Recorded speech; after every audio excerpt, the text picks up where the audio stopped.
Сәлеметсіздер ме, құрметті әріптестер. Бүгін мен сіздерге сабақты қызықты әрі тиімді ұйымдастыруға көмектесетін EducaPlay платформасы туралы қысқаша айтып өткім келеді. EducaPlay бұл мұғалімдерге арналған интерактивті онлайн платформа, онда түрлі оқу ойындары мен тапсырмаларды оңай құрастыруға болады. Мысалы, сіздерге көрсетіліп өткендей тесттер, викториналар, сөз жұмбақтар, сәйкестендіру тапсырмалары, диктанттар және тағы да басқа интерактивті жаттығулар көрсетілген. Біз бұл жерде Froggy Jumps-ты таңдаймыз. Бұл батырманы басу арқылы біз арнайы сұрақтарды құрастырып алсақ болады. Біз математика бағытында қарастырдық. Осы жерге сұрақтарды және жауаптарын жаза аласыздар. Бұл батырмасын 2 рет басу арқылы дұрыс нұсқасын таңдау қажет болады. Және астында берілген add questions-ті басу арқылы, яғни бірнеше сұрақтарды құрастыра аласыздар. Бұл платформаның басты артықшылығы оқушылардың сабаққа деген қызығушылығын арттыру, себебі тапсырмалар ойын форматында ұсынылады, ал бұл оқушыларды белсенді қатысуға және ойлануға, жарысуға ынталандырады.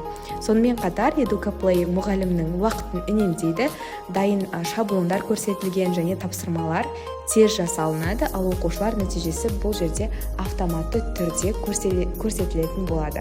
Және EducaPlay'ді сабақтың әр кезеңінде қолдануға болады. Жаңа тақырыпты бекіту кезінде, қайталау сабақтарда, формативті бағалауда, немесе үй тапсырмасы ретінде және платформаларды компьютерде және телефонда ыңғайлы жұмыс жасай береді.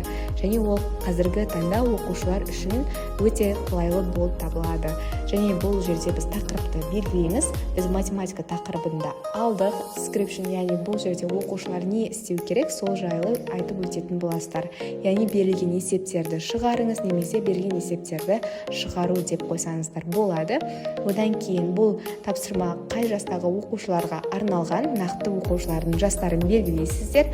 Біз бұл жерде 9 жас деп алайық. Одан кейін біз қандай пәнге арналған, математика пәніне арналған, және дәл осылайнан біз сұрақтарды көретін боламыз.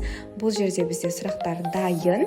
Одан кейін дұрыс нұсқасын басу арқылы оқушылар берілген тапсырманы орындайды. Және тапсырмалар орындап болғаннан кейін межеленген жерге жететін болады, және бағалауды және қорытындылап өтсеңіздер болады. Тыңдағандарыңызға үлкен рахмет. Пайдалы болды деген ойдамын.